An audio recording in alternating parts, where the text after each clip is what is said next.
ইতিমধ্যে আমরা সবাই তো জানি যে অ্যাডভান্স গেমিং মারা গেছে।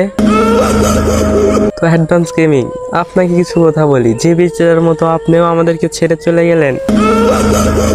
একটা গেমারই জানে একটা ইউটিউবারকে, একটা স্পোর্টস প্লেয়ারকে হারানোর কষ্টটা কেমন। তার সাথে রক্তের কোনো সম্পর্ক না থাকলেও কতটা যে কষ্ট হয় সেটা নিজেকে দিয়েই বোঝা যায়। যারা গেমার আছো তোমরা বুকে হাত রেখে বলতে পারবা যে আমাদের কোনো কষ্ট হচ্ছে না? কষ্ট সবারই হয়। একটা ইউটিউবার, একটা স্পোর্টস প্লেয়ার হারাই গেলে নিজেদের মাঝ থেকে চিরদিনের জন্য কতটা কষ্ট হয় সেটা একটা গেমার ছাড়া কেউ বলতে পারবে না। একজন গেমার হয়ে আরেকটা গেমারকে হারানোর কষ্টটা কতখানি সেইটা বলে তো বোঝানো যাবেই না। আমার রক্তের মানুষ মরে গেলেও আমি এতটা কষ্ট পাই নাই যে কষ্টটা আমি পাইছি যে বিচে তার অ্যাডভান্স গেমিং মরার পর।